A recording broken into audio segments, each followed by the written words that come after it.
Good evening, everyone, and welcome to Malden City Hall. My name is Gary Christensen, Mayor of the City of Malden, and just a few hours ago, we had several students from the Malden Adventures in Academics program right here in the City Council chamber. So during the Q&A, one of the questions was, what does it take to move a city forward?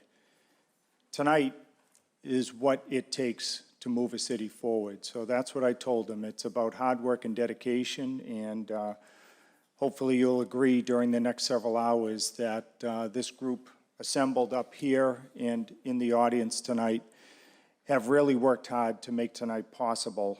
From our legislative delegation here this evening, which consists of Representative Donato, Representative Altrino.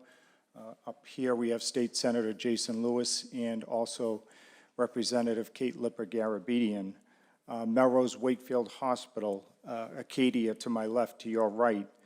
Our team here at City Hall, I think both Councilor Linehan and I would agree that although we're here, our team out there really did a great job. And I see Debbie Burke, Maria Louise, Nelson Miller, Michelle Romero, and of course the incomparable Ron Hogan. We also, as I mentioned, the state of Massachusetts contributed to tonight being possible. We are also joined by Ward 1 City Councilor Peg Crow. We have the Medford Mayor, Brianna Longo-Kern. And then I think we should end by really saying thank you to the Friends of Fellsmere Heights.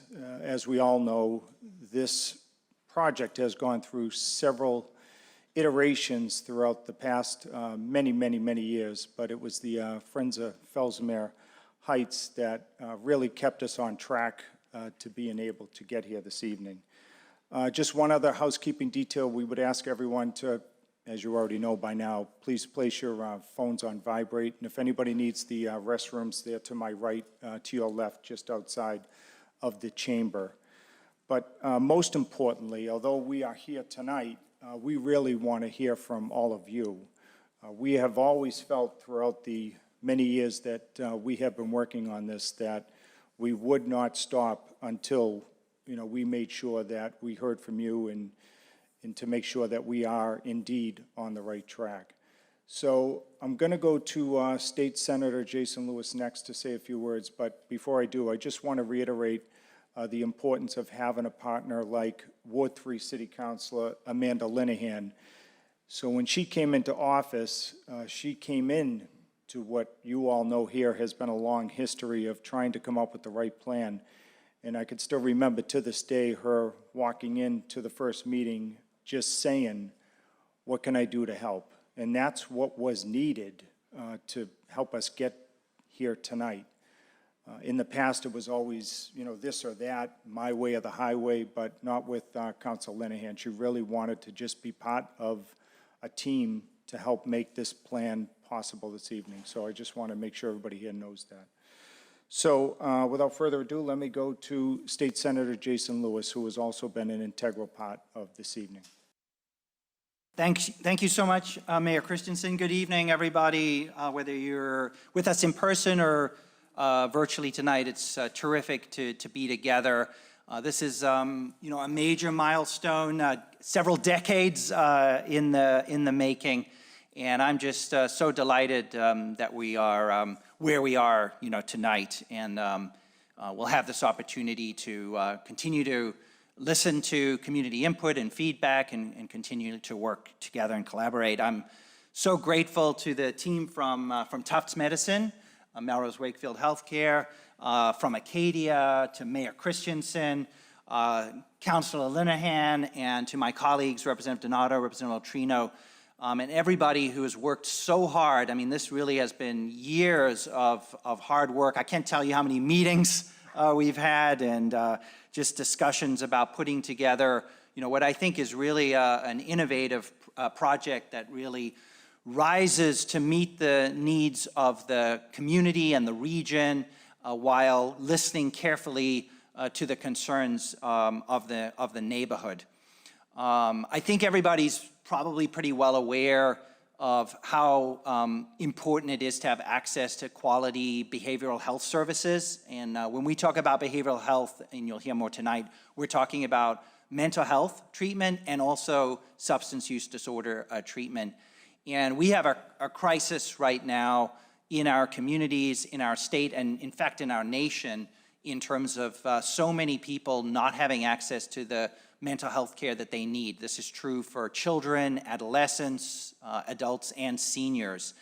And you know, I believe, like probably many of you, that healthcare should be a basic human right, and everybody should have access to the care they need, whether that's for physical health care, like if you have diabetes or a heart attack or a stroke, and just as much you should have the right to care if you are struggling with mental health. And unfortunately, that's not the case today here in Massachusetts, and too many people are not getting access to the care that they need for themselves or for a loved one. And that's why we need greater access to options, to mental health options. And this project is going to provide an incredible access for families right here in Malden and across the region. And at the same time, you know, it combines that with 9 acres of what will be protected conservation land in perpetuity for the benefit of the community and the neighborhood.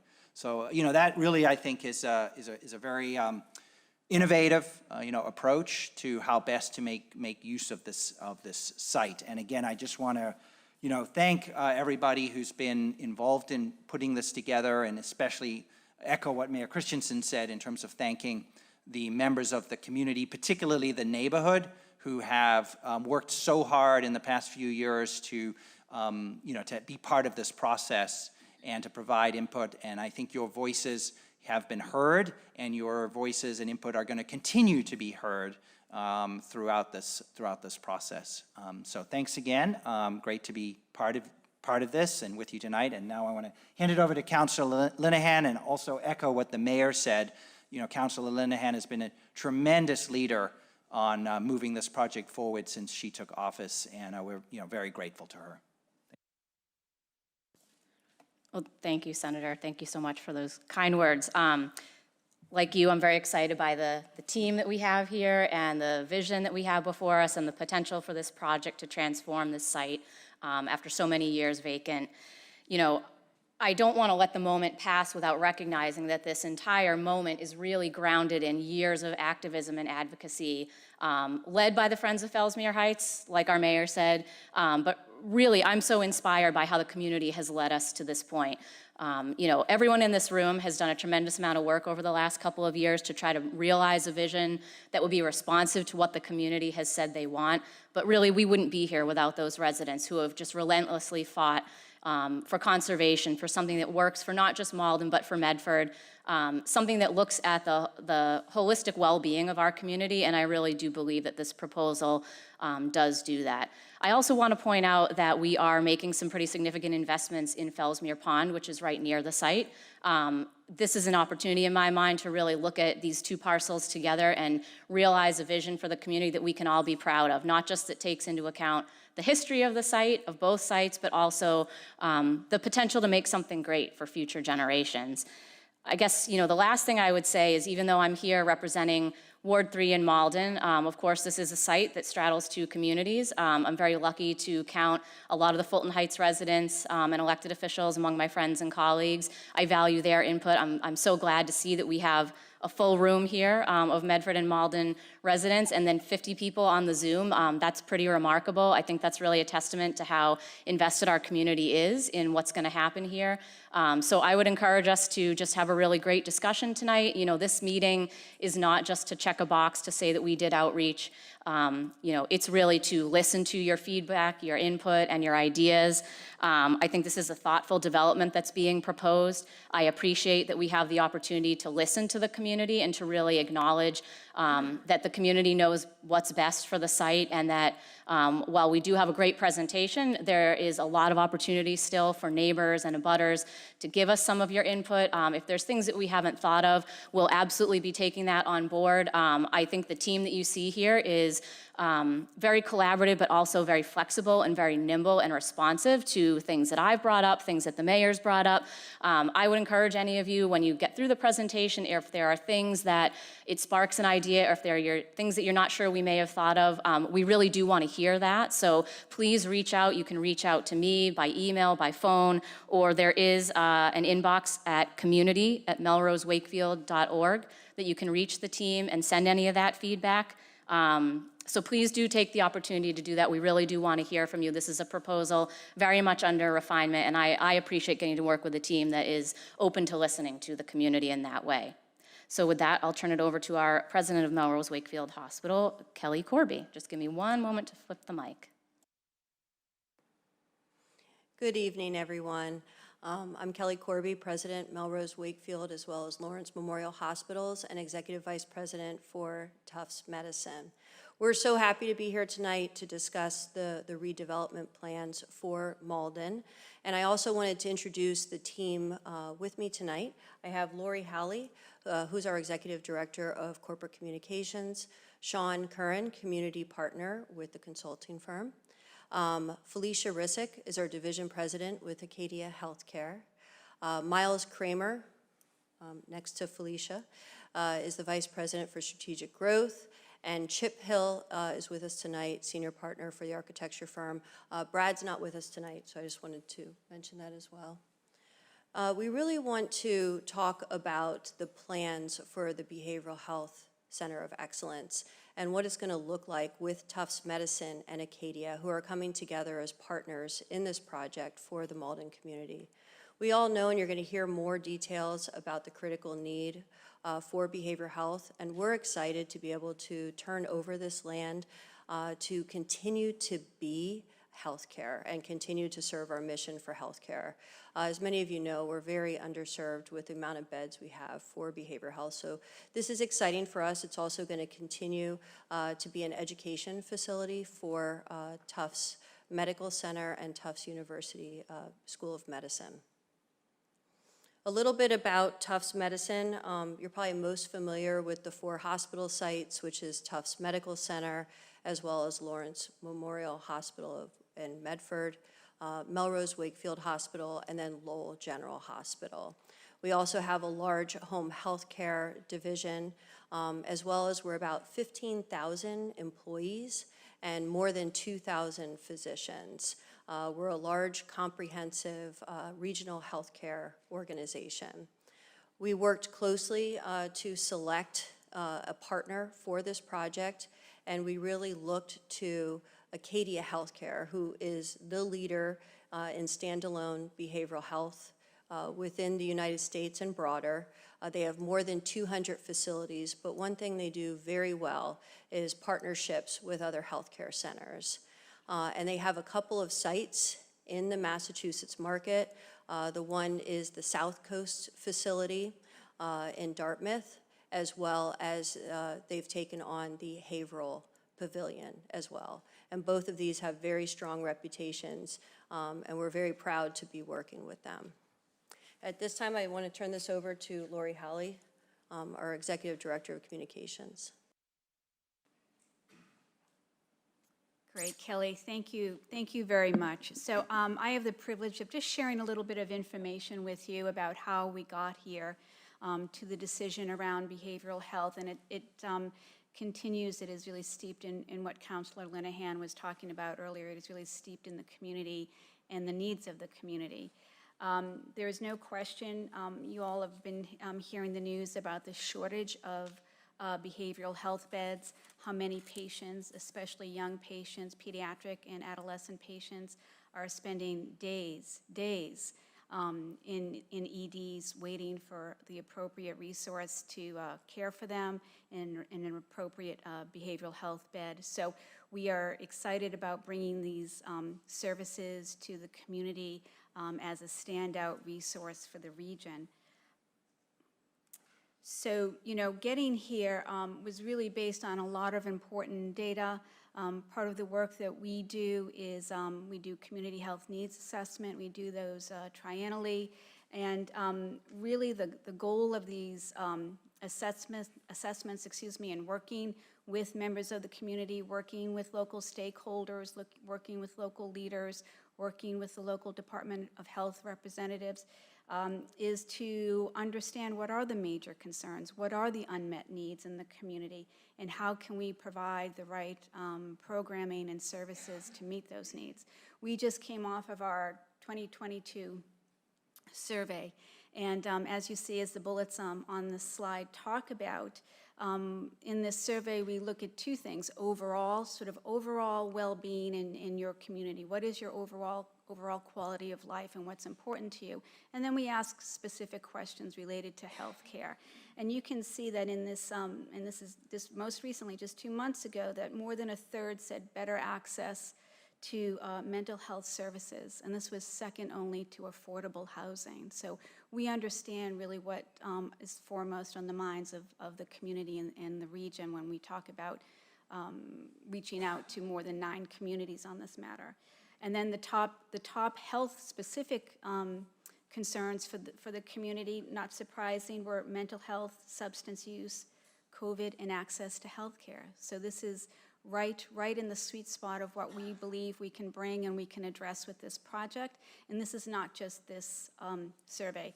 This has been consistent data, consistent findings for the past 12 years over the last 4 surveys. So all of these decisions have been influenced not only by the information that we learned from our communities that we're going to hear about a little bit later, but also just the data around the healthcare needs.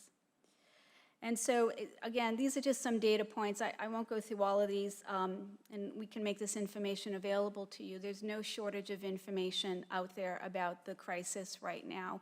And while COVID really sort of uncovered this needs, it's not just a COVID-specific issue for our communities. It really was sort of exacerbated by the pandemic, for sure. But as the research is showing us, this has really been kind of an underlying challenge for all of us as healthcare providers, as members of the communities, as family members for quite some time. And you can see how it talks about that, when you're reading that suicide is the second largest leading, cause of death for people aged 10 to 34. That concerns us. Major depressive disorder is the leading cause of disability, and I think we all have maybe experienced someone, a loved one, a family member who has struggled, just getting through the day. And then these needs were just increased with the pandemic. This was a Blue Cross Blue Shield study, 2020, that 1 in 3 Massachusetts residents reported needing assistance. So. Again, we're excited about what this project can offer and what it will do, but we know you have a lot of questions about, okay, so what is this facility? What will this hospital be? So with that, I'm going to turn it over to Felicia, who is very well versed in all this, and she's going to talk more about that. Hello. Good evening. Thanks again for having us, and I'm really excited about this project and proud to be a part of it. When I was stuck in traffic, and I apologize for being late, it said, I think, strong past, proud future in Malden. So I was thinking and hoping that the more we talk about this, and as you see what we're attempting to do to help alleviate this crisis, you'll be proud of what your community can contribute. So about the services that will be provided here, and again, as Kelly spoke earlier, Acadia is the leaders in behavioral health services. And so we do provide a full spectrum of services throughout the lifespan. And the intention with this facility is to do just that in a systematic way based on the most emergent needs within the community. So this includes general adult psych, mood disorders and so on, thought disorders, a dual diagnosis unit, which is a concomitant psychiatric and substance abuse diagnosis, geriatric psych, child and adolescent psych, and trauma and stress-related disorders. Within Acadia, too, we have a program that works with veterans and things of that nature as well.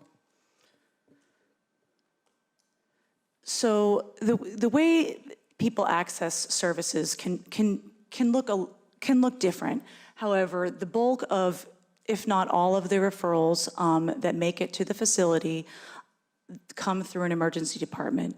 This means that they're screened beforehand prior to arriving at the facility. It is not an emergency department site.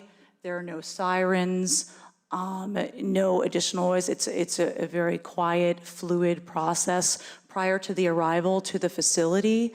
All the referral information, all of the triage that can be done outside of the facility has already taken place. So once a patient arrives at one of our facilities, treatment is individualized, and that's also going to be informed by the service track and the population that they're in. So the complement of services that are included in this are meetings with psychiatrists, registered nurses, social workers, discharge planners, in some cases, psychologists, and then it's a milieu setting that provides structured group activities throughout the day. It's very robust programming. It includes things like art therapy, recreational therapy, a lot of outdoor space and time, so that way not only is the treatment comprehensive, but also therapeutic and restorative as well. As the saying goes in our business, discharge planning begins at the day of admission. It is so critical, and some of the deficits that we see are being able to connect people to the services that they need. So what we really do right from the beginning is look at what are going to be the follow-up needs of the individuals that do receive services at the facility. So this, again, this starts as soon as they arrive. There are certain instances and times where sometimes someone might want to leave treatment prior to a determination being made by a physician and an interdisciplinary treatment team. And in those cases, they can be put on an involuntary hold. However, our goal is to encourage people to want treatment, and so a voluntary admission, is obviously preferred. Insofar as being a danger to themselves or to others, or certainly in some cases their concern you may have expressed about the community, those that are deemed to be a danger in that way do not leave the facility.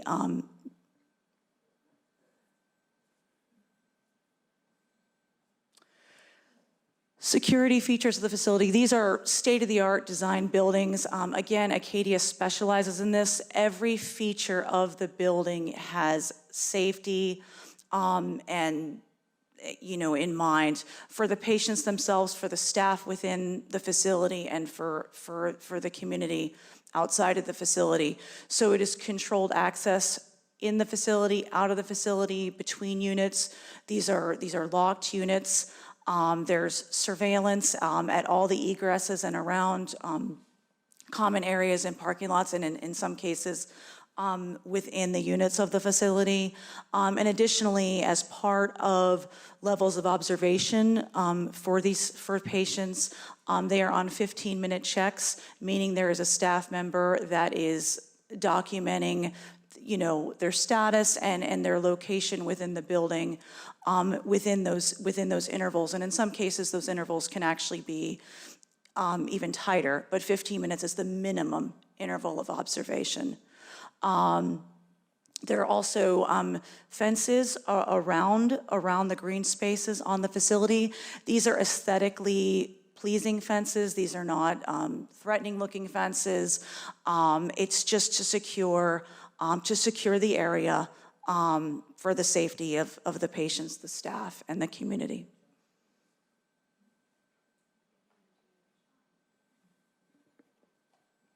Oh, sorry. At that, I'm going to turn it over to Sean to speak about the open space.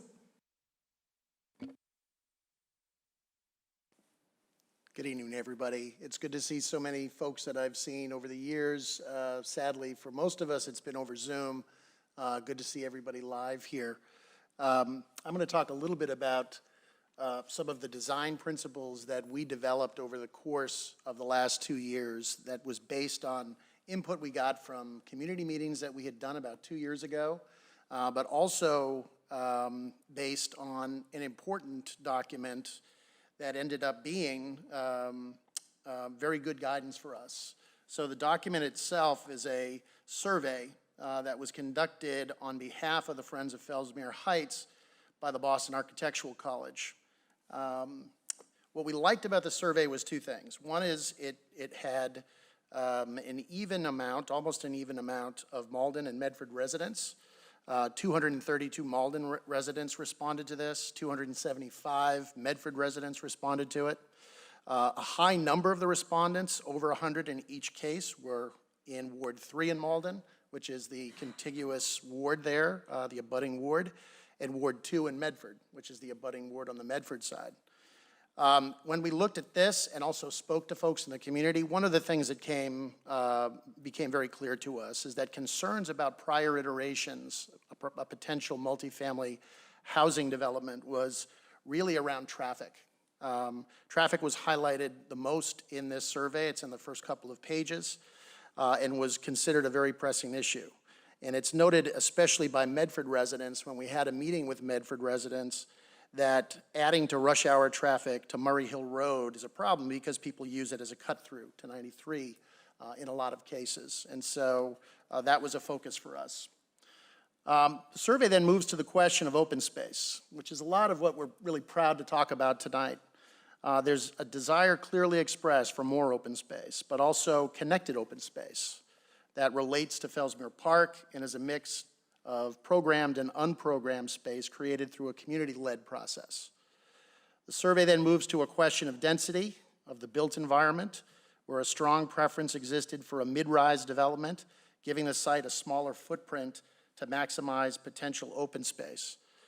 As for the use, there was a strong preference for a public health use, which is what we've delivered on tonight.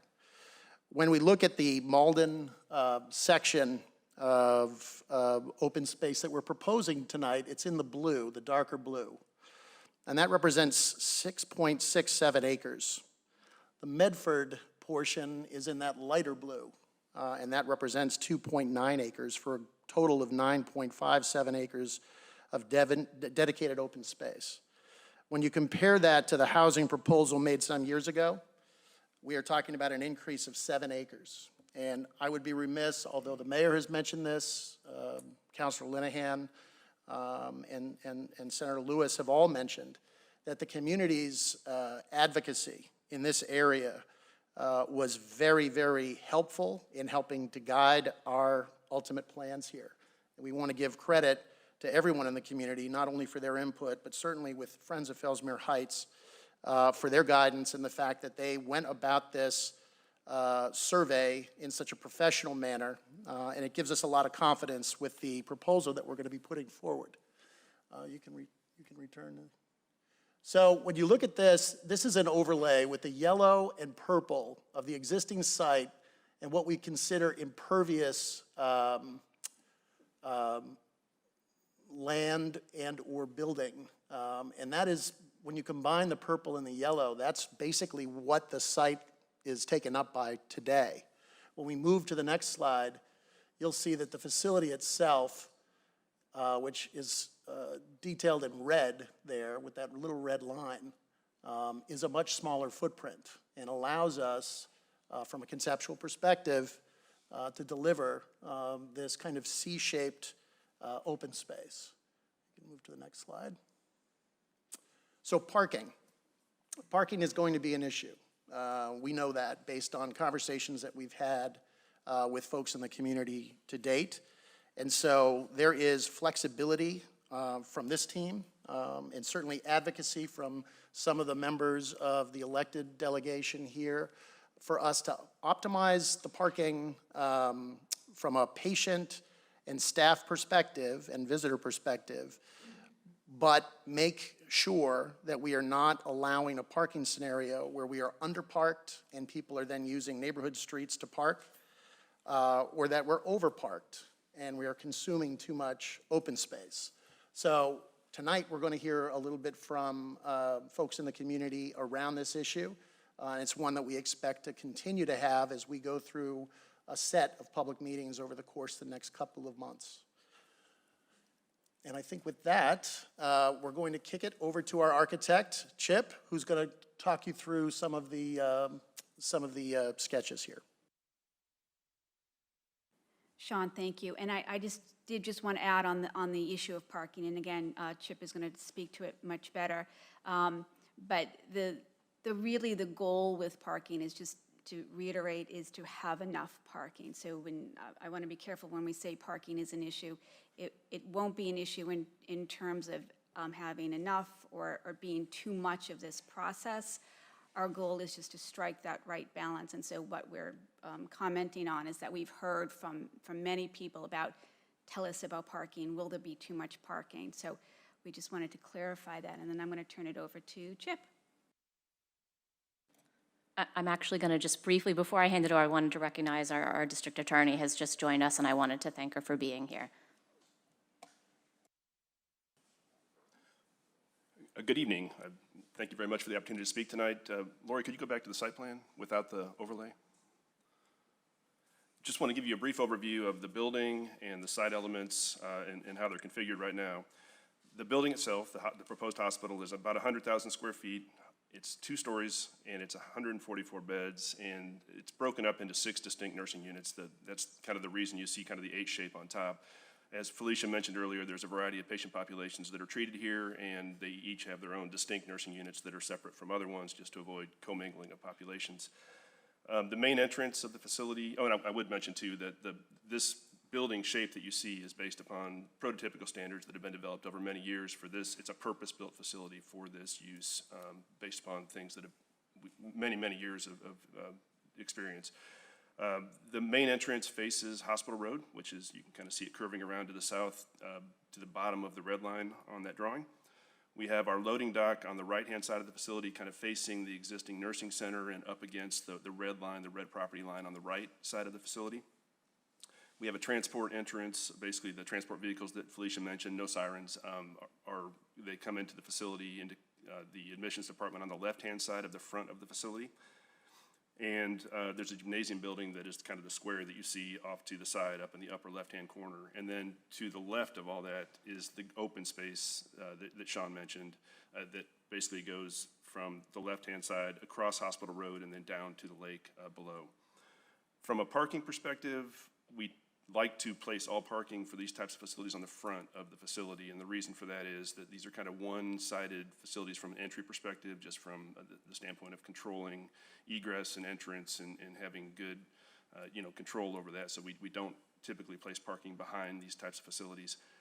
You can also see the amount of parking that's within the red line in front of the facility is 185 or so spaces right now.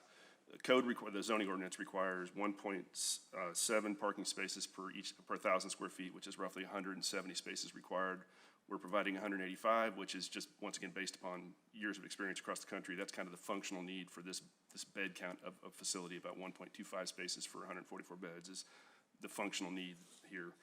I will note that there are 69 spaces shown kind of planned south of the red line across Hospital Road. That's an existing parking area with a little bit of additional space there, and that's still up for discussion in terms of what that becomes and the purpose of that, or if it's warranted for this, the overall project. If you go back to the overlay then, the overlay site plan before that. Just to kind of drive home the point that Sean made about the amount of what we call impervious area, which that means hard surfaces, things that don't absorb water. Parking lots indicated in yellow, the original building footprint indicated in the pink color. Just statistics on that, it's about 7.27 acres right now, planned north of Hospital Road there, of impervious area for the existing campus. And when we're complete with the new hospital and the parking area, we'll be at about 4.83 acres of impervious surface, which is a 34% reduction. So once again, kind of speaking to turning space back over to open space and green space with the project. Another thing too, just to kind of drive home the point about scale of this project, the existing hospital is roughly 300,000 square feet and 5 stories in height, kind of a hulking, dominating presence on top of the hill. The new facility will be set back in the corner, kind of pushed back towards the Medford line, and much lower in scale. Right now it's shown as a 2-story facility as opposed to the 5 that we were dealing with previously. We can skip forward to the renderings now.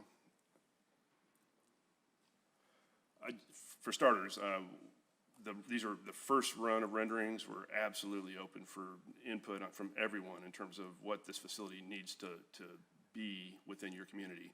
So, once again, while certain things from a plan perspective are really important from the operational aspects of the facility, we're wide open to what is best for this community in terms of the aesthetics of this. So showing a couple views here of the front of the facility, utilizing a combination of masonry, metal panels, storefront window systems. We like to get a lot of natural light into both the patient care areas in the nursing units and certainly in the spaces along the front of the building as well. So trying to use as many windows as possible. But just first run at this, welcome any comments on the aesthetics of this. Then the aerial, please. Just to give you kind of a broader step back view relative to the lake, relative to Hospital Drive, relative to where this facility sits adjacent to the nursing facility, kind of once again tucked back in the corner at the Medford-Malden city lines. You can see the green space to the left of the hospital that's being turned back over, and then going down the slope once again to the lake. A couple notes about, while we have this slide up, about the city review and approval process. We're obviously in the midst of the community meetings. There'll be multiple community meetings as part of this process. We will then embark upon a planning board review. There's a couple meetings associated with that. And then, thank you. And as part of that as well, there'll be a demolition application specific to ensuring that there's no historic component to the original hospital as part of the process to be able to tear that facility down. And then we will have to do a comprehensive traffic study as part of this as well. I know there's certainly a concern in the community about the amount of traffic that a facility will generate at the top of the hill there when it's been empty for so long. I will say that based upon our experience across the country with these types of behavioral health facilities, they generate about 1/4 of the traffic of an acute care facilities, and that's been validated by other traffic studies. So the traffic study process with the city is very specific. We have to meet with the city initially to determine what the criteria are for that traffic study. The city will say you must have these things in the study. A traffic study will then be performed by a traffic engineer, and then that will be peer reviewed by the city as part of that process too, and this is all a public process. So the traffic issue will be very robustly addressed during this process. There were other questions about demolition. We have a large existing building to bring down up there, and it's obviously an old building, so there are hazardous materials that have to be dealt with, and just from the team's perspective, there will be a very qualified demolition contractor that will be employed for this. They will deal with hazardous materials first and properly dispose of those, and then the building will come down and all materials from the demolition will also be properly disposed of in accordance with all federal, state, and local regulations. I think that's it for me. Thanks. Great, thank you very much. Miles, did you want to introduce yourself so folks know who you are in case you end up answering any questions? Good evening. Thank you all for being here tonight. My name is Miles Kramer. I'm a Strategic Vice President with Acadia Healthcare, and we are the behavioral health partner that's been selected and honored to be chosen by Tufts Medicine and Melrose-Wakefield Healthcare to participate in this project. So we'll be involved in the clinical planning and ultimately the clinical operation of the facility in partnership with the folks at Melrose-Wakefield.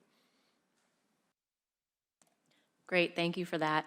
So at this time, we're going to move into questions from our participants. I do just want to lay out some quick ground rules. We have over 90 people combined between this room and the Zoom, which is fabulous, but we do have a hard stop of 8 p.m. So I would ask folks as you come up to the podium, we're going to toggle back and forth between taking questions on Zoom and taking questions in the room. Please just be as concise and respectful of others' time as you can. If you can, when you come up to the podium, please state your name and address for the record. The light will go on the microphone when it's ready for you to speak.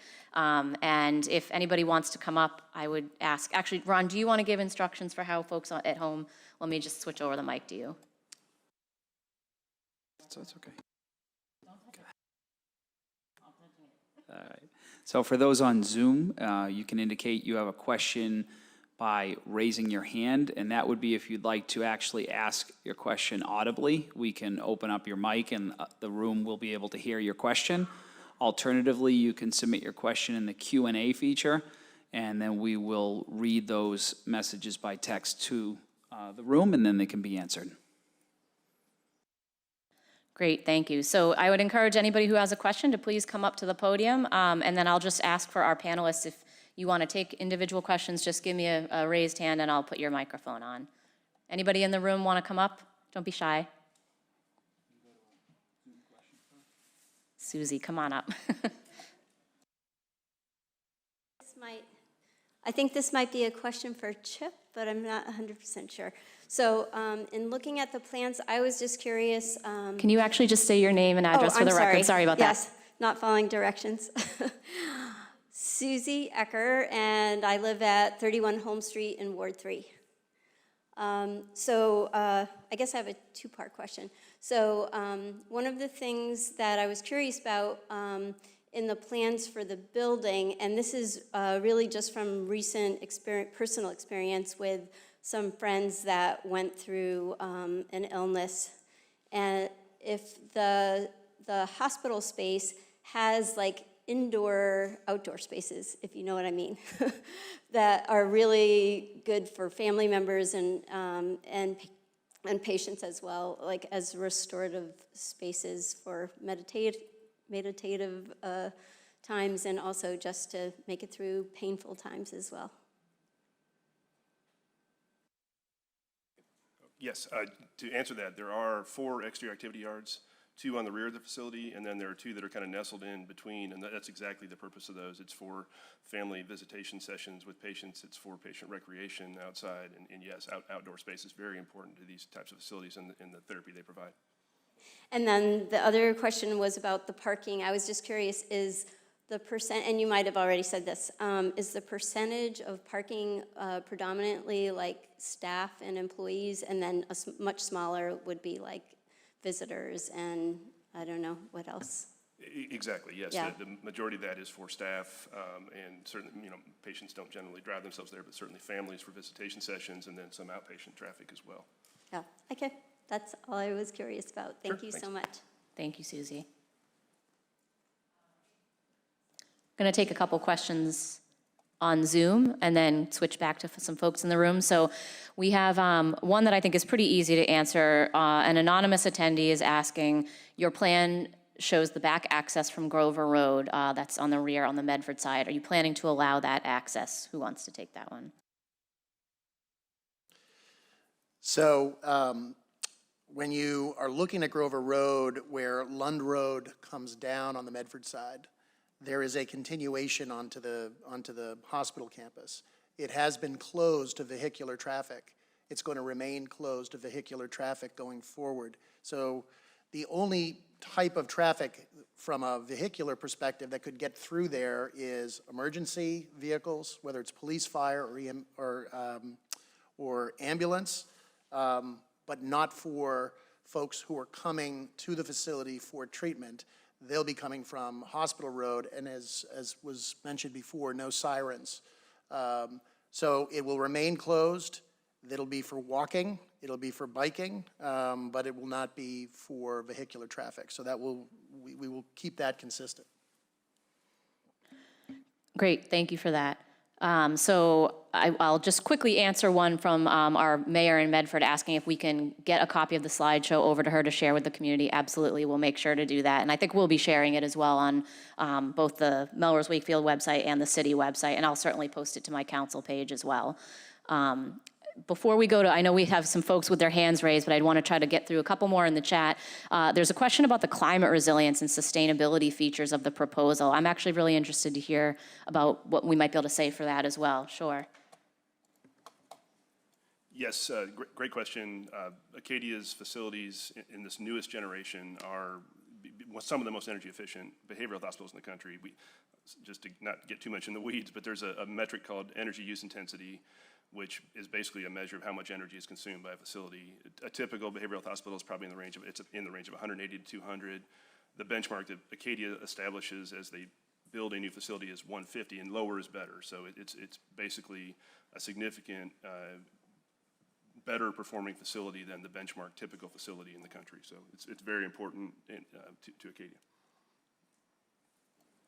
Great, thank you. And I think that is something, just speaking as a counselor for the district, that's something I would like to talk more about too, just ways that we can optimize that and you know, go above and beyond to the extent that we can and just get as close to a net zero building as possible, understanding that there's unique considerations for a facility of this type. So Ron, how would we go about getting somebody whose hand's raised? Are we all set to do that? So first, we're going to go to Gene B. We're going to allow to talk, so you should be all set. You should see a prompt, and you're ready to go.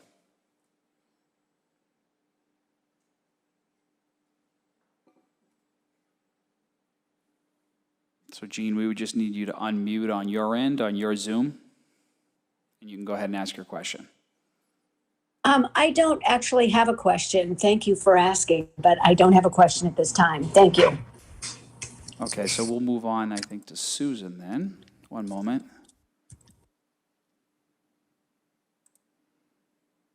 Susan, go ahead. You should be able to talk. Thank you. My name is Susan Bradshaw. I live at 4 Fall Street.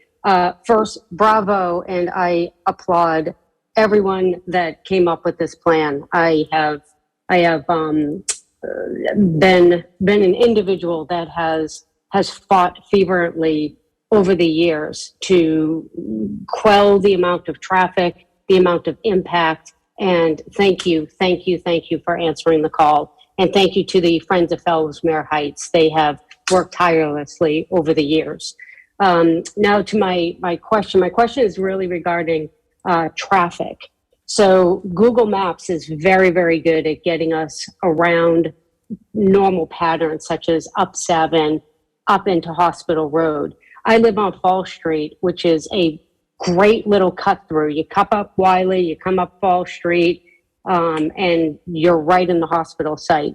Is there any consideration for placing resident-only signs to our neighborhood to stop the Google cut-throughs? Thank you.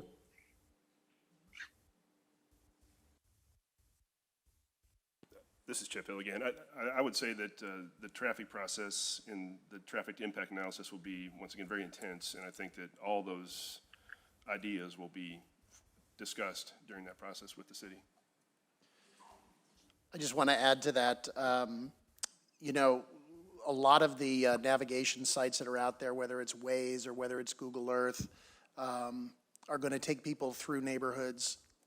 As it relates to parking, it's a city issue if the city decides, and a community issue if the community decides it wants resident parking only up there. That's not something that we're going to have an influence over, but that's a choice for the city to make. Yes, thank you. And I would just say that I think, you know, we are going to have to monitor things. If issues develop, of course, we'll have to take that up as it arises and handle it the best way we can. But we're certainly sensitive to those issues. It's a small neighborhood with tiny streets, and we don't want this project, you know, to be a burden both for cut-through traffic or parking to the extent we can control. Ron, do we want to take some more folks? Maybe you want to go to the room? Yeah, that's a great idea. Let's go. If anybody in the room wants to come up, please feel free. Yes, come up, sir. Hello, my name's Mike Franzosa. I live at 70 Fellsmere Road. I'm a direct abutter on the Malden side to the facility.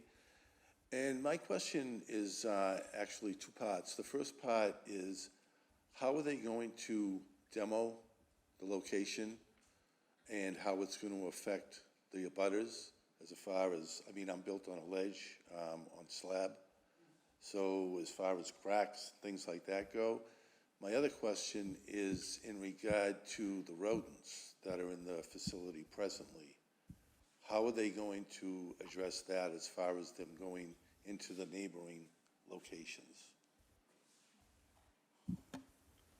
Starting with the demolition piece, that the method of demolition will be discussed with the respondents to an RFP for building demolition, and certainly the criteria that are specified for that are dust control, vibration control, and everything. I don't think this will be a situation where they're not going to blow the building up and take it down. It'll be taken apart piecemeal based on past experience with similar projects like this. But Your concerns will certainly be part of the specifications for the project in terms of ensuring that surrounding properties aren't adversely affected by it. That's really all I can say at this point without having had the discussions with the contractor or demolition contractor that will eventually be selected.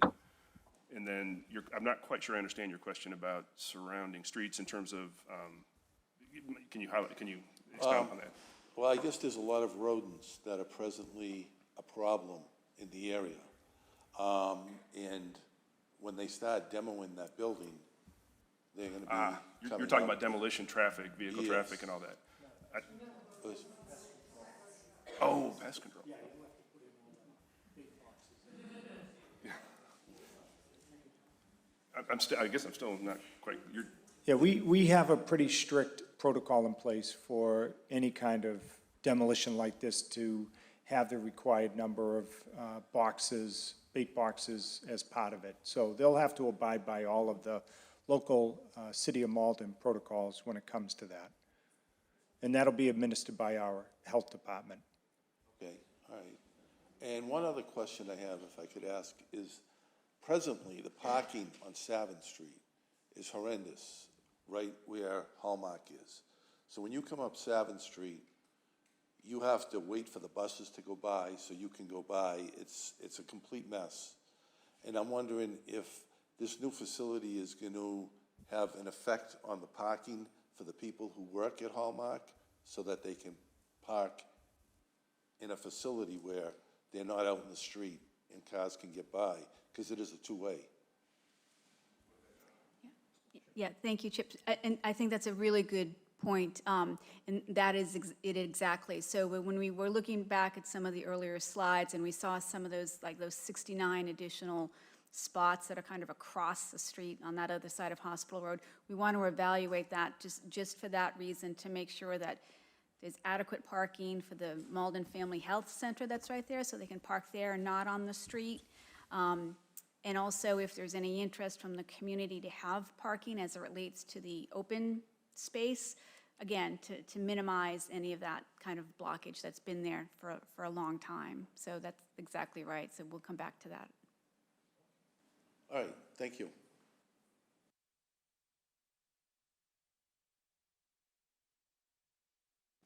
Come on. Please come on up to the podium.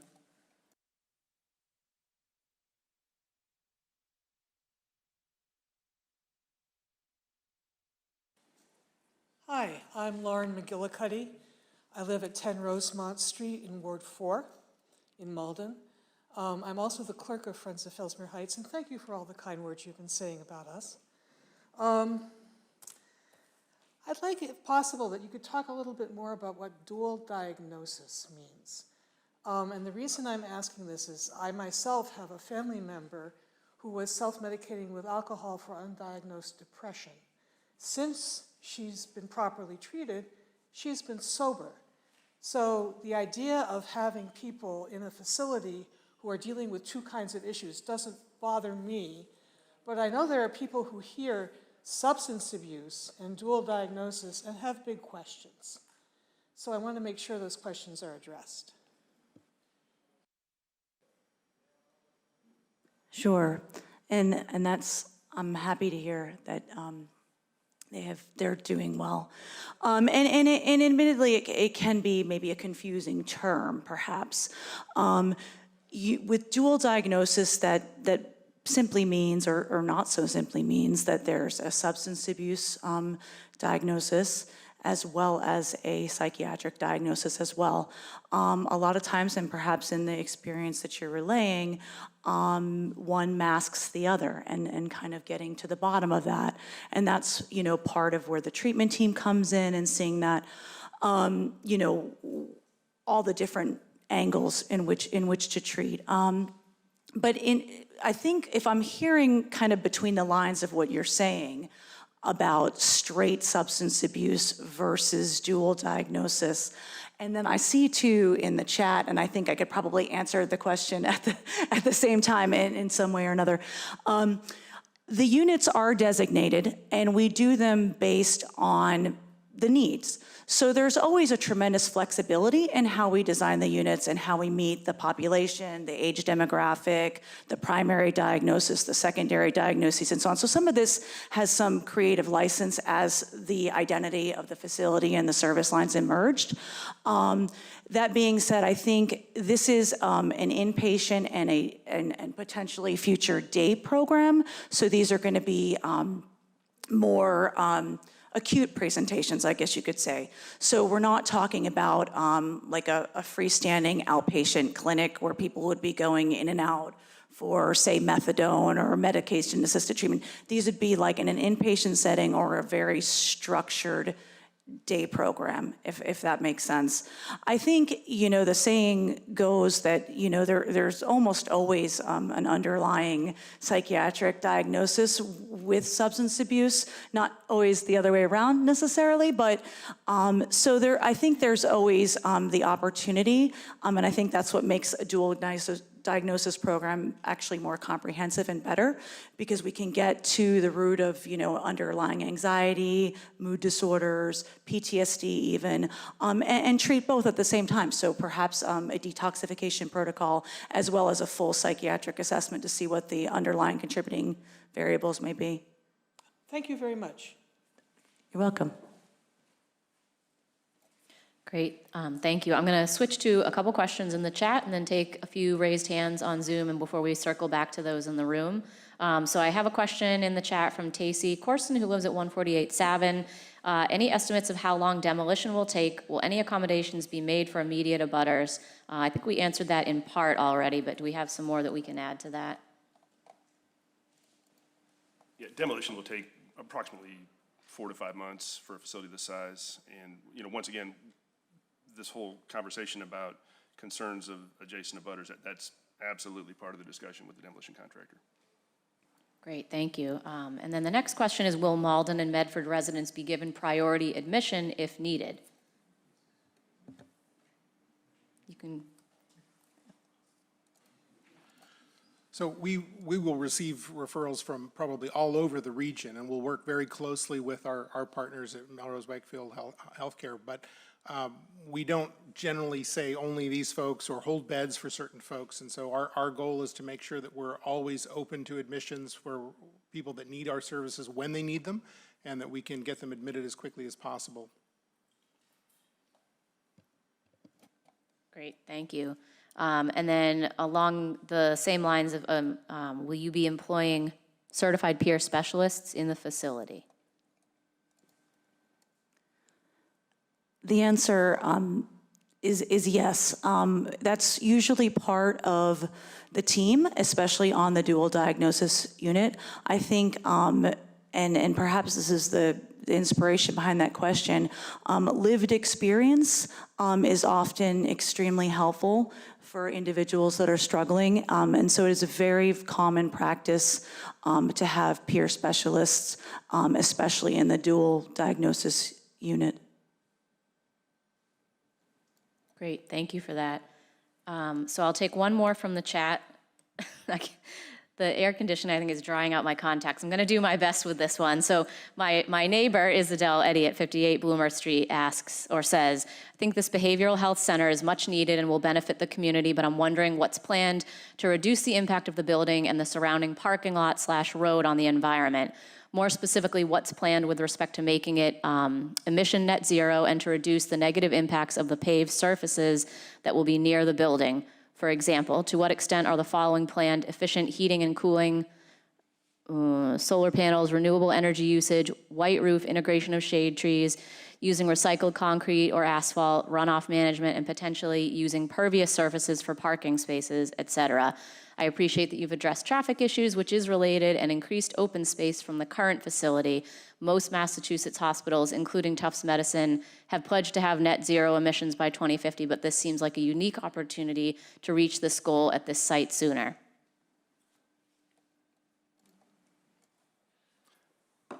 Great questions. For starters, I will say that we will definitely be paying attention to sustainability concerns, as we talked earlier, and what I would like to make a commitment to is at our next meeting to have a much more detailed plan of those sustainability features that will be as part of this project.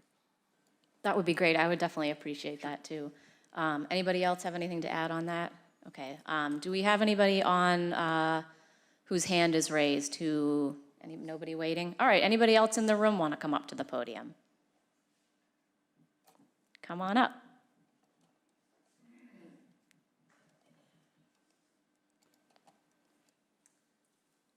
My name's Rosario Dominguez, 99 Woodland Road here in Malden, Ward 3.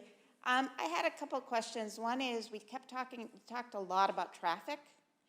What I'm wondering is, we know that the MBTA is also looking at the different routes that they're doing in Malden and what's going on there. And I'm just wondering about have we heard anything from the MBTA about changing that route at all? Or is there something that we can do to make sure that people are able to access, visit through the public transportation? So again, we have our friends at Friends of Fellsmere Heights to thank for advocating not only around the transportation issues, but also to make us aware of the opportunity that existed for us to speak about this facility as it relates to public transportation. In a conversation yesterday, something we need to contemplate is the turnaround of the 99 bus, because currently it's got an ability to turn around in a future state parking lot in Hospital Road that does not include that as part of our thinking. It would be problematic, and so we've got to integrate that into our thinking. As it relates to the MBTA, I know that Tufts Medicine is very active in talking with the MBTA about the need for the 99 bus to continue, not only for the rest of the community that might be utilizing it, but also for any staff that might want to use public transportation as opposed to a car. You mentioned that there were going to be referrals from a lot of different places, and I'm wondering, is it just going to be for private insurance pay, or is there also going to be availability for state-funded slots? Another excellent question, and the answer is absolutely. Half of the work that Acadia does across the United States is paid for by Medicaid, so the various state benefit plans. We are a hospital. We take all comers based upon need, not based upon checking their wallet first. And so we'll be taking care of the patients that need the care in the facility, and that's kind of where that decision gets made. I appreciate what you just said, but I've also worked in and human services for a long time. And sometimes if you've got the dollars, you get the space. So I appreciate that you guys will be looking at that. Yeah, we don't triage decisions based upon who's got the shinier insurance card. Great. Yeah. I'm glad to hear that. Thank you. Please stick around for 1 second. I want to actually comment on both of your excellent questions. On the first one, just so you know this, but everyone's aware, the MBTA is pursuing a system-wide bus network redesign. We being the city and the legislative delegation are looking at it very closely. There was a public meeting held here actually to discuss it not long ago. We're continuing to seek community input. I think it's fair to say we have some serious concerns. There's some things we like about the proposal, but there's some serious concerns. And this new facility is definitely one of those that we want to make sure is adequately served by public transit options. So that'll definitely be part of our feedback to the MBTA, and they're actively soliciting feedback because they haven't finalized the plan. And don't worry, I answered the survey. Great. Well, thank you for doing that. And then on your other point, which is a really excellent point about ensuring access for everybody to behavioral health services, regardless of what insurance plan you have, or perhaps no insurance plan, absolutely essential. We shouldn't be differentiating or discriminating anyone's health care based on how you're paying.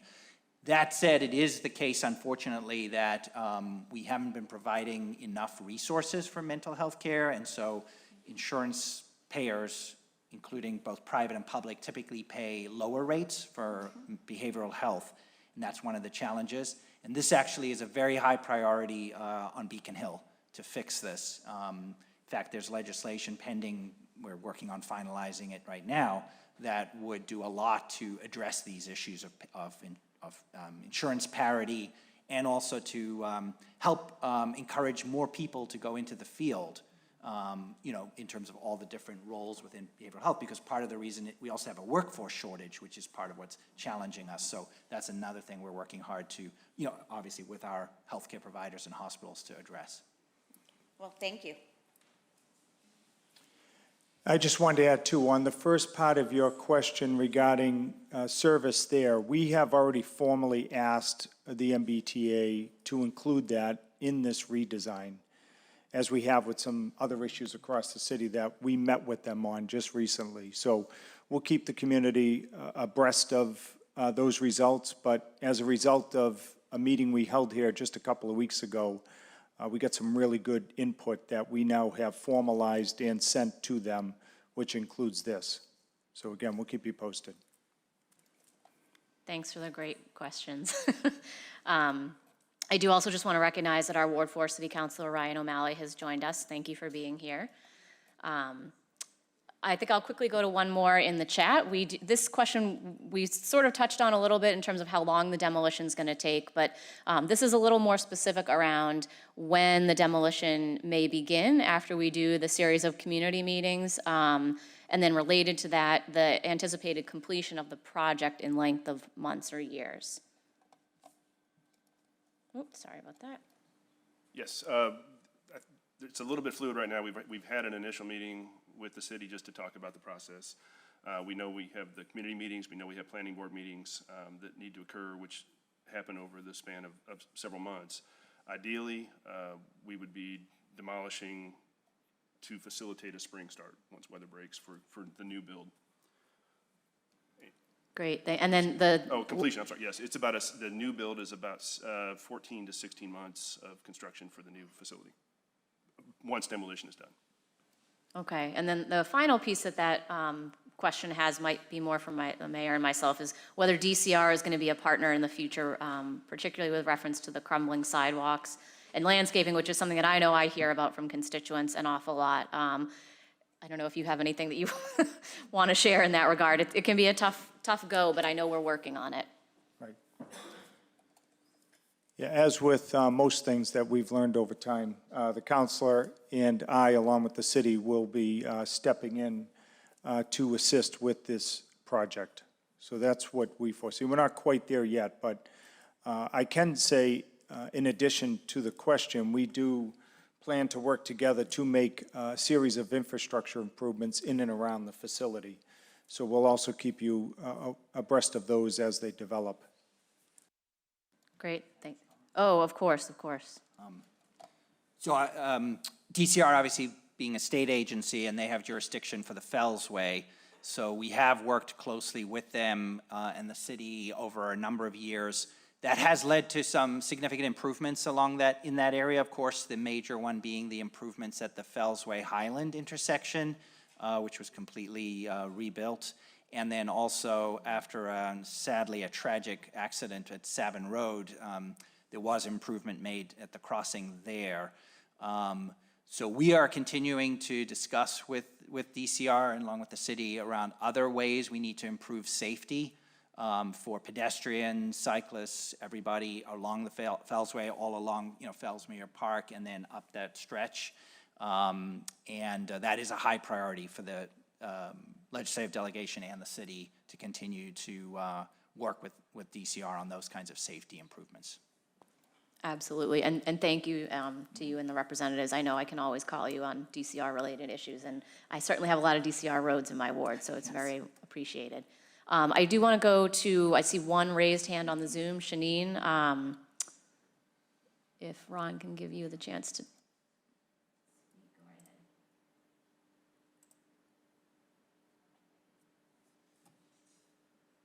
Am I there yet? Yes. There was a mute and an unmute. My name is Shanine Peliquin. I live at 108 Bell Ave in Medford. I was involved with the Friends for many years and support their work entirely. First, I'd request that whatever parking study is undertaken be an independent parking study and not one done the week of Thanksgiving, like one of the previous studies on this site done by a previous potential developer. along the lines of environmental sustainability, I'd request to replace any outside grassy areas, like along the parking lot, into more reforested area with like pine trees. So there's no mowing or chemicals needed. We don't need more green grass. And parking lots don't need grassy borders, but native plantings and shade trees would go a long way towards increasing the sustainability of this site, as well as decreasing heat from that parking lot. And then the last part is about open space. I love how much open space is there, but most of it is wooded area that doesn't really get used for recreation. So I wonder how you plan to there's a huge hill between the existing parking lot and Murray Hill Road. If this is going to be usable space rather than a forest, which perhaps that's the goal, what do you plan to do to make that hill usable space? And then will you be cleaning up the intense amount of garbage in the woods? And how are children being considered in the design of the open space? Great, thanks Shanine for your always thoughtful comments. I'm going to hand it over to Sean. So I'm gonna go in reverse order. So in terms of the grade changes at this site, the grade changes are enormous, and they're a difficult challenge, both from an architectural and land planning perspective, but they're also going to be a difficult challenge in terms of how open space gets programmed. When we did a walkabout with a group of citizens that was led by Friends of Fellsmere Heights, one of the upper parking lots, which really presents as kind of a plateau that then, I think this is what you're getting at, Shanine, it pitches down towards Hospital Road and towards Murray Hill Road. If we're going to make the site truly accessible, that's going to require a community planning process that takes into account the grade changes, takes into account the types of active and non-active spaces that the community wants. And that's a process that we're going to participate in as a member of the community, but it's got to be community-led. We participated very directly in the planning around Fellsmere Park, for example. Fellsmere Park has a great plan. Now that plan needs to be capitalized. And there are trailheads that go up to West Border Road that could continue across the street and then go up through the site, the hospital site. But that's going to be a community-led process that does that takes us to that place. Can you remind me of what the first question was? Shanine?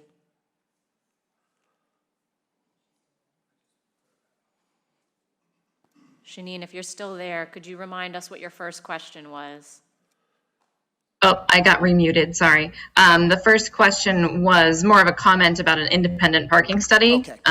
Sean, you and I have been doing this a long time, so. Then, so it's an independent parking study not done the week of Thanksgiving.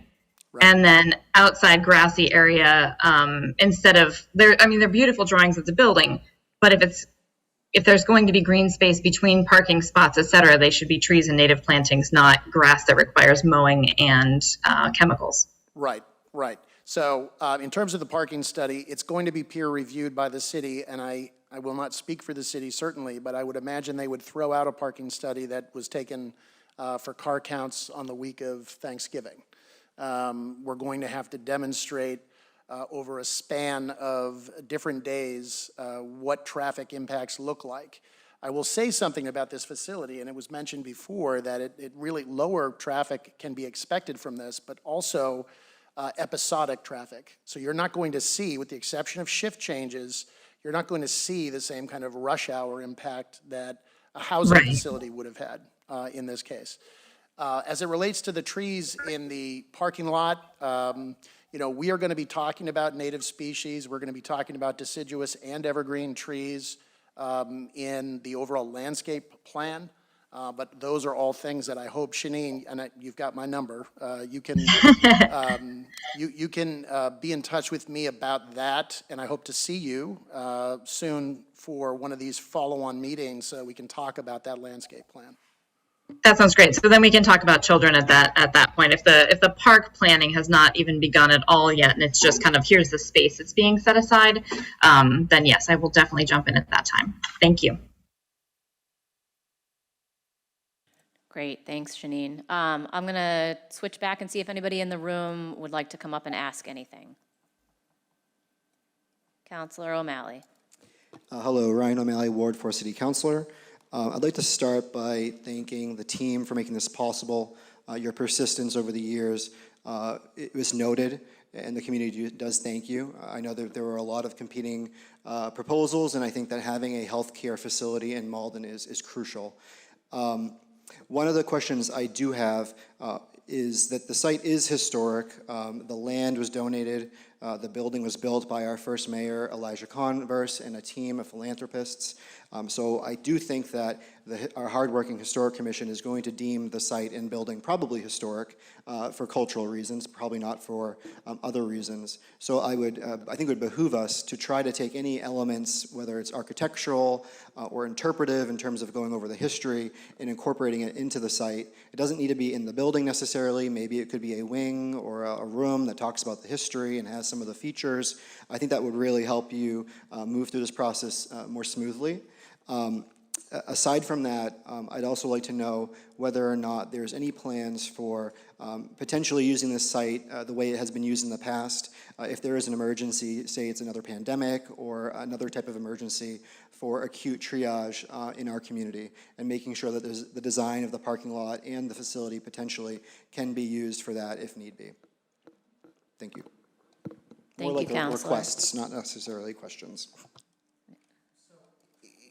In terms of the first question, Counselor, and thank you for your participation here tonight, the demolition delay process is, it's applied for, there are public meetings that happen, but what I'm hearing from you is we ought to get in front of that. We ought to actually have some conversation about what architectural elements might be worthy of preservation, not necessarily in the new facility, but I know that there's people who have had an interest, and this came up in the FOFH annual meeting, of placing perhaps something that is relevant architecturally in the public open space as a monument of some sort. So those things are discussions that we're clearly open to, and if it's the community's interest in having some of those discussions earlier than waiting for the demolition delay, then we're flexible for that. As for the other item about COVID readiness, I would probably have to turn to my medical colleagues. Well, this will also, keeping in mind that this is a behavioral health facility, one of the benefits would be is that we would have additional COVID space, because we are adding beds. And I did see we had a question up there before about how many beds we're closing at Melrose Wakefield as well as at Lawrence Memorial Hospitals. It's 58 beds in total, but we're adding, so this is going to be 144 beds. So this will be a significant improvement and be able to handle any of those additional support that we would need to, if we need to ward off patients in a COVID crisis, for example. And if I could ask you to follow up on that, since we have kind of a related question a little further down about how many pediatric and adolescent beds are planned, and will there be capacity for youth who also have developmental disabilities? So right now, in the plans is 24 beds for adolescent. We have not finalized programming, so I might want to throw the rest of the question over to Felicia to answer that. There, okay. I can also go back to the other two as well, and not specific to the building itself, but with a lot of the new builds and Acadia facilities, they do take into account like regional design aspects in the artwork that's in the building, the way they name things, parks. So certainly I think there would be an opportunity to incorporate some of those things in the visuals within the building, because I know that they do that now. So I think that would be a conversation down the road, but certainly could be incorporated. With respect to COVID, again, like Kelly said, this is a freestanding behavioral health facility. However, I'd be, if God forbid, we find ourselves in a situation like we had especially a couple of years ago when all this started, COVID doesn't know if it's a psychiatric patient in an emergency department. And one of the things that I am extremely proud of is the South Coast Joint Venture facility in Dartmouth was the designated COVID psychiatric facility in Massachusetts. So certainly we would accommodate whatever the behavioral health community needs were, with or without COVID or any other crisis like that we could manage in a non sort of acute medical setting, if you will. To the pediatric and adolescent beds, I spoke earlier, these are is a 144 bed facility. The way they're designed presently is 6 24-bed units. The intention certainly would be to have a child and adolescent service line. However, we work with the partner, with DMH and so on to determine where are the most urgent needs, emergent needs.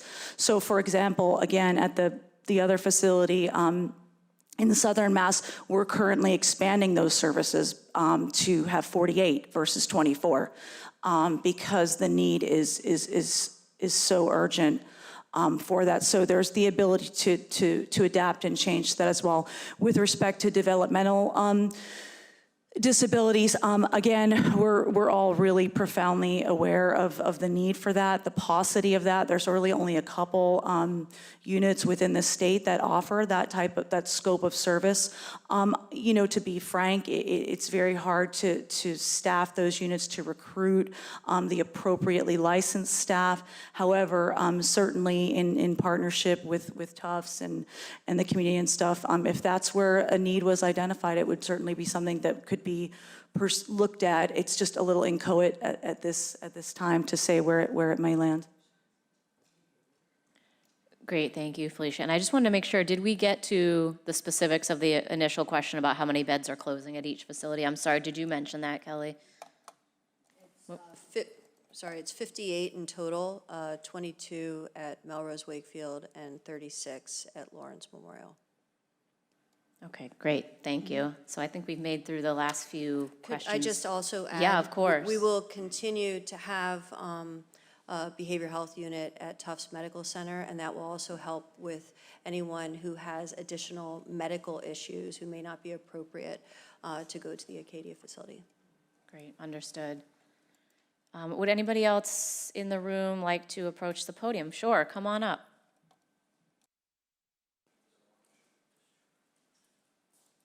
Good evening. I want to tell you I'm thrilled that the service we so desperately need at the hospital. Patricia Falaska, 16 Grover Road in Medford. I just have a few questions, as you can see.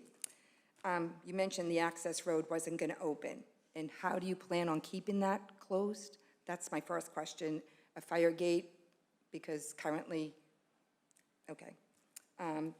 We can talk about the traffic again.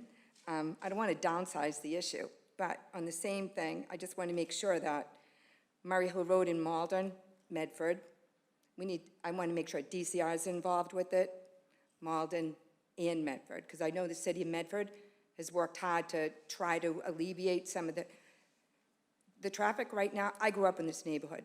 I'm not going to tell you how old I am, but I can tell you this, that traffic right now is worse than when it was a fully functioning hospital. And to take away the shift change, when we were kids, we knew at 7 o'clock they went, at 3 o'clock they went home. So we knew all that. And the other issue is I just want to address is that I'm thrilled for the green space across the street from my house. That I've been living there for 55 years, it's staying that way. But on the same thing, I don't want across the street from my house turning into South Border Road in Medford, where you can't park because people, literally want to drop their drawers and go into the woods and ride their bicycles and change out of their riding clothes and whatnot. There's very limited parking there. I don't want my little side streets turned into a parking lot for the green space either. And call me selfish, but those are just some concerns I know that my neighborhood has. But I do want to thank you. I think it's a great thing to have behavioral health up there. Thank you. Thank you for that. Sean, go right ahead. Sure. So I have to, I recall an early meeting that we had in Medford, and you raised the issue of behavioral health in that meeting. And it was one of the things that at the beginning of this process got us thinking. So I want to give you credit because I remember that meeting, and I remember you saying at that meeting, this is what the community needs right now, especially for these kids that are being boarded in these emergency rooms. So thank you for that. As for the, what some people would call the cut through that's across from Lund Road at Grover Road, what we are going to contemplate is some type of locking capability that will keep it locked so that no vehicular traffic could pass, but that on a coded basis, police or fire would be able to get that locked gate open so that make sure that it doesn't allow for that, so that only pedestrians or cyclists could get in there.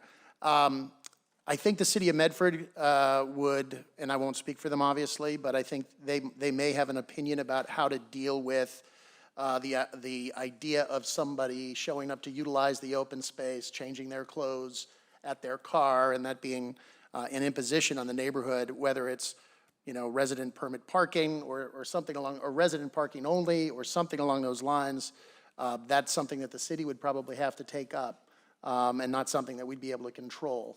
I think from the presentation that, and this is just to reiterate the thing that you're happy about, which is it's going to remain green and open space in perpetuity. There's going to be a permanent conservation restriction placed on all of the Medford green space. Sean, thank you for that. And I would just reiterate, as issues arise, the city's certainly positioned to address them, and particularly with Representative Donato and I know we have a great relationship with Medford and the police there, and we hear a lot about Murray Hill Road and a lot of the issues in that area, and we definitely want to be proactive, so please reach out to us. We'll be keeping an eye on it as well, but we want to try to come up with solutions if those things do happen. I do want to quickly just do a time check. I know Representative Altrino would like to come up and speak. I would definitely invite you to come up to the podium now.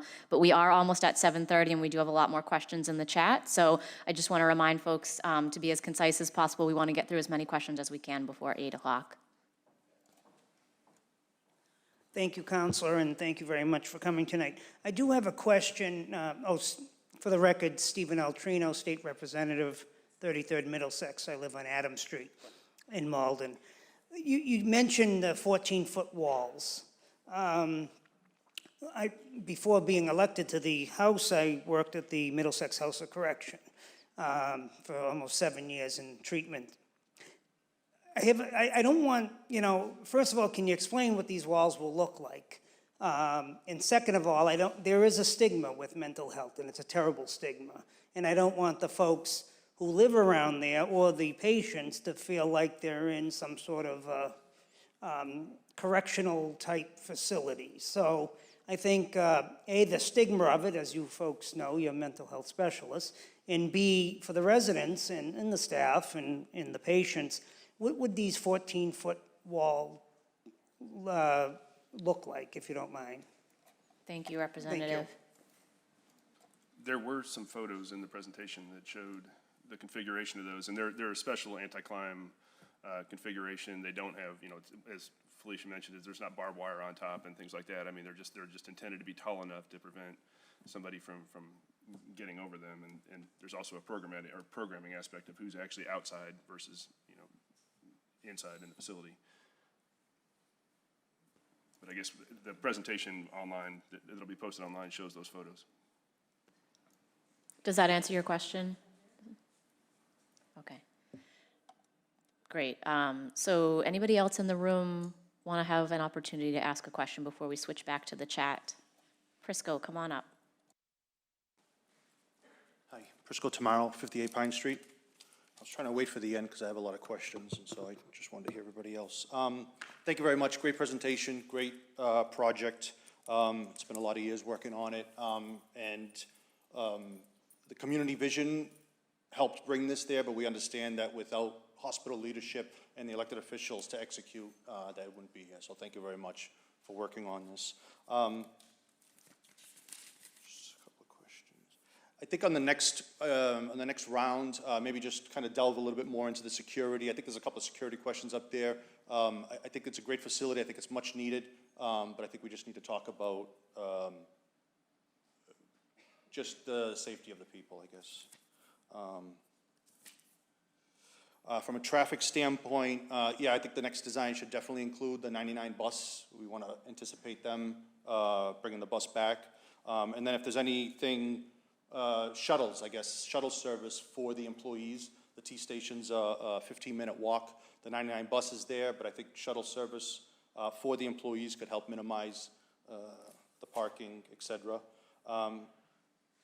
It's still early in design, but if you just keep in consideration the stormwater going into Fellsmere Pond specifically, that's how Fellsmere gets filled up. And so it's stormwater from the hospital and stormwater from the neighborhoods. And so whether those pipes need to be looked at, and I think this would be a good time to help with that. Councilor O'Malley talked about the historical perspective, so I'll keep going on that. Open space, I guess, so it's 9 acres, which is great. And looking at the C shape, a lot of the wooded land, maybe I'll switch over to the building. You said if there's any aesthetic comments. Respectfully, I guess it just looks like it's a big box store. I feel like I'm just shopping at Target. And I think the sprawl of the building and the parking lot, it takes away a lot from the space. And so, yeah, 9 acres of open space, but I think how much of that is usable? And it looked like it was closer to maybe 1 or 2. I think the northern portion, Medford, is wetlands, and so it's unbuildable, and it's got the woods. The left-hand side by Murray Hill, also the woods. And then the South Border Road side, West Border Road, and the southern portion, just between the unbuildable and the amount of trees. I think we're getting about an acre or 2. I'll do the overlays and figure it out, but if we can compact the building and work on the parking seems excessive. If that's what the code requires, then so be it. But I think if there's a way that we can look at that, that'd be great. Demolition, we talked about it. We have our own rat policy, et cetera.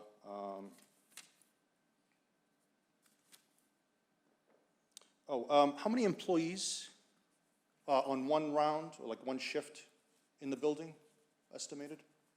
Or you can get back to me on the second round.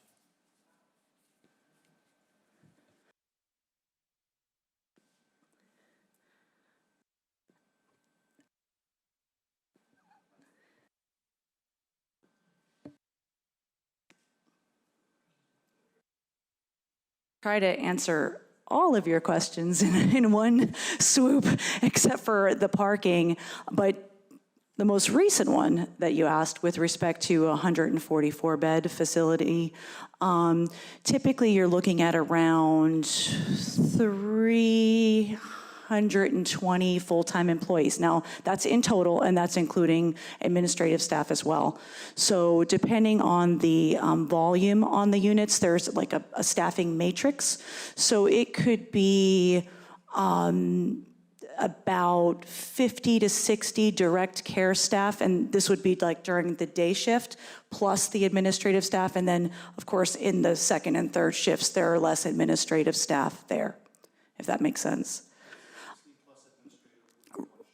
Right, well, during that first shift, typically. And again, this ebbs and flows a little bit depending on what the volume is. Certainly, initially, it's not going to go from 0 to 144 patients in there. But again, it's prescribed by a staffing matrix, how many staff need to be in the building, plus any ancillary staff, administrative, reception, things like that. Some of you, I could answer some of the other questions too in all of this as well. I will say this, the buildings are actually quite beautiful. This came up in the other thing as well. They're not particularly institutional looking. One of the facilities, the one in Dartmouth right now, is actually across from someone's residential property as well as a cow pasture. And it really doesn't stick out so much like a big box store. I mean, it looks like a big building, but it's not particularly institutional. It's nice looking in the exterior, and so there's that. With respect to security too, I think, and this may actually answer one of the ones in the chat a little bit as well. So the patients that come to the facility, again, 99% of the time are coming from an emergency department. So with respect to people sort of milling around, wandering, walking in the building, you're not going to encounter that. Again, it is a locked facility. So the ability for people to come and go as they maybe would like to is limited. The only way in which people come in through a locked door and they leave out of a locked door. Again, this is not to say that the treatment is not voluntary once they're in, but again, no one can kind of come and go in that manner. With respect to, and so then kind of getting into this too, again, worrying about maybe sort of people being out and about. With respect to discharge, when someone is able to leave and is formally discharged, again, they don't just go and walk out into the neighborhood. Typically, they're waiting in a lobby that has a receptionist that lets them out. There's typically a transportation department that will take them to wherever they're going. Sometimes it is a bus stop or a train station, but the transportation department would take them there. They wouldn't just go out in the parking lot and start walking in the neighborhood. So that maybe answers that, and a security question as well. So, Prisco, your question about the scale of the building was really tied to the floor plate being a broader floor area ratio than you think is necessary, or you're asking the question. So that's a question we have to grapple with. Obviously, what you've got is a purpose-built facility that is optimized to serve the populations that we intend to serve, and what you deserve, the public deserves, is an explanation of how that plays out on a ground floor basis. You do recognize from the site plan, I imagine, that you've got these 4 courtyards. They take up space, they create some mass that is unusable space, except for the fact that it's going to be recreational space and necessary for the treatment of the folks that are going to be there. But the next couple of weeks and working towards a next meeting, we have every expectation that we're going to be working with the community to reshape some elements of this. If it's a matter of pulling the massing up as opposed to having it distributed the way that it is, we would have to have a conversation about that. We would have to work with Chip and his team to see how that would work to maintain that optimized service delivery, but at the same time, take note of the community's concern about that mass being too squat on that location. And then in terms of the parking, I think we're going to have a pretty vigorous conversation about that, and a parking engineering plan is going to have to be part of what we come back to the community with. Great, I appreciate that, thank you. Yeah, no, I think it's much needed, and I look forward to working collaboratively instead of combatively, which we've done with the previous developer. So thank you for your hard work. Thank you, everybody. Thank you, Prisco. And I think your other points about shuttle and stormwater, everything, we'll be taking all that on board. All the questions that come up tonight, we're taking notes. We're going to be going through the chat. Nothing's going to get lost. So if there's anything that we need to do follow up with, down the line, rest assured that we're keeping track of all that. I'm going to do a last call for folks in the room because we do have quite a few questions in the chat that I want to try to make it through. Sure, come on up.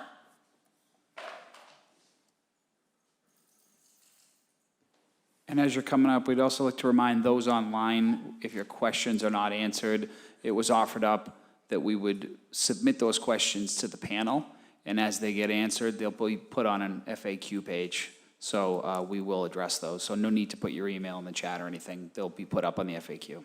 Thanks, Ron. I have 3 questions. My name is Ginny Rometti Brown. I live at 21 Ivy Road in Malden, Ward 3. First of all, first question was, have you named the facility? Because I think it's important what you call it. I think if you call it a behavioral center, the people who are there are going to feel what it feels like to be there. Perhaps you want to call it a wellness center, or a recovery center, or a growing, something positive for them. So think about that. The next thing I want to say is I'm an artist. I'll just comment on that really quickly. For sorry. that very reason, we have not finalized the name, because words do matter, and we are taking, this is where our partnership with Acadia, who has a lot of great experience around that, to all your good points. So, Good. yes. Glad to hear that. I'm an artist, and I'm an art teacher as well. And so I'm concerned about the place feeling like comfortable, a place where people can feel at home. Do you have an art center? Were you thinking of having an art center? Not just an art room, but a center where people can express themselves in various different ways. You know, it might be cooking, it might be a craft, or it might be painting, or it might be just climbing. So besides that, I wanted to know if you were considering a gymnasium for the place. Yeah. Hi. So perhaps not a specific art center, but the facilities are built with art rooms, activity rooms. There's typically, or there always is, a recreational therapy department which can employ art therapists as well. Again, this is getting a little further down the road with like program specificity and stuff. And all the facilities are built with a pretty large gymnasium for recreation, and that's incorporated into the program as well. Okay. Good. I'm just trying to think about how people can feel normal when they're there. Thank you. Thank you. So it is almost 7:45. I'm going to do a last call. We have time for one more question. If anybody wants to come up to the podium, now's your chance.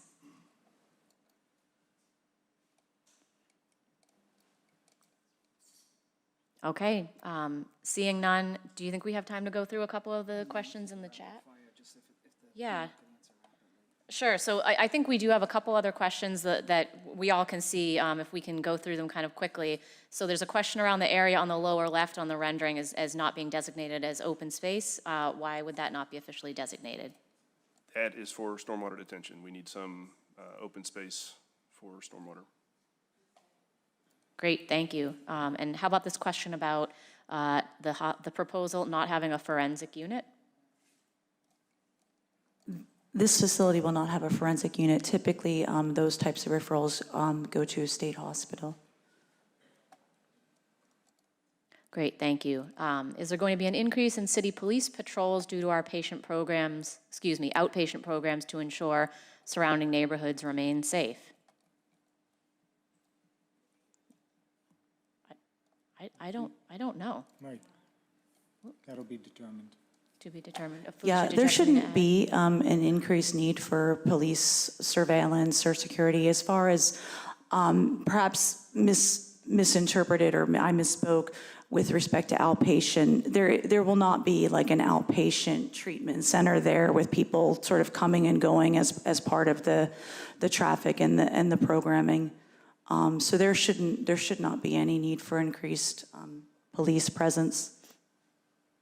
Okay, thank you. And I might just skip down to that question about an emergency department, since there isn't currently one in Malden. What I'm hearing is that there will not be an emergency department at this facility. Is that correct? No, there would not be like a psychiatric ED. That being said, certainly when someone walks in crisis, we act and we get them where they need to go and do what we need to do. Okay, and Felicia, I'm going to keep you on the hot seat for one more. You're fine. So there's another question further down that's asking about whether it's inpatient only or whether there's a potential for a future day program. The intention at this time is the 145-bed inpatient program. That being said, certainly down the road, there's opportunities to look at again, a confined day program, not what you might be envisioning of an outpatient clinic with people coming and going. It would also be enclosed on the property, but that's sort of down the road. The intention is for an inpatient facility. Okay, great. And how about the next two? Will the facility be employing board-certified chaplains? We typically do not employ chaplains for a variety of reasons. That being said, it is a civil right and a freedom. If someone is safe to have visitors and they want to speak with a chaplain, this is something that we do arrange. Okay, great. And can you speak to these questions about partnerships with the schools or contracting with the Department of Corrections? Not so much Department of Corrections, but with school system, when you have a child and adolescent program, there is a scholastic programming. When we work with a couple different agencies and entities, but it is required that they remain in school. And so we actually offer like a schoolhouse format with certified teachers that come into the facility and provide classroom instruction. Great. And I think we sort of did answer a lot of the safety questions, but just to ask more explicitly, how do you evaluate the potential safety? Miles, did you want to take that? I was just going to add one more thing about the Department of Corrections or forensic programs. Acadia as an organization does not contract with or provide forensic type services either in our facilities or in the community. Those aren't anticipated here. So this service is really directed towards members of the community and not detainees of any kind. Okay, thank you. Okay, so we have a pretty specific question, but one that I do hear a bit about on Girard Road, which is this issue of the trucks that go to access the nursing facility. Is there any thought to thinking about signage for visitors or delivery trucks and which way they need to go so that they're not ending up hitting that dead-end street? Yes, Sean, go right ahead. So we would be obviously open to this. We went through a very similar process with Lawrence Memorial Hospital in Medford, where the community requested new signage at the hospital site to direct traffic when people came onto the site, and we contributed to some improvements on Governor's Road as well. Great, thank you for that. And then I think the last one that we're going to take here is a question, which I think is a great one, about potential partnership with the Warming Center and guests there that are experiencing homelessness but may have other issues that this facility could assist with. Is there potential for that? Felicia? Sure. As part of this project, there's a lot of community engagement, community partnerships that we forge and work together with. This would be true for any other individual needing services, though, as well. Like we discussed, we don't discriminate on payer, on circumstances, et cetera. So if someone who was homeless was experiencing a psychiatric crisis or an addiction crisis, certainly they would have access to these services through like the referral process. Great. Thank you very much. I think that's our last question. I want to open up if any of our panelists have any closing remarks that they want to say. Okay, well, I want to thank everybody for the time that we spent here tonight. Thank you. Oh, Lori, I missed you. I'm so sorry. Go right ahead. No, Counselor, thank you very much. I did want to let folks know that the website, MelroseWakefield.org, Malden Hosp Future, is where we are going to post answers to a lot of the online questions that we weren't able to get to, and some of the other notes here, and kind of summarize what we heard tonight, and things that we'll be coming back with at the next go-around. So thank you everybody who visits that site. Also, there's a clipboard, couple of clipboards that are circulating. If you want to make sure you're on the email list, please let us know, or you can go to the website and sign up with your email, and that's a helpful way to stay connected and up to date on information. So thank you, Councilor and Mayor, Senator. Great, thank you so much. And I would just reiterate, my door's always open. Anybody wants to reach out by phone or email, please feel free to do so. And stay tuned for our next meeting that we're looking to book in the next month or so. So if you know someone who couldn't make it tonight, there will be another chance to come and ask your questions, and we hope to see you then. Thank you very much.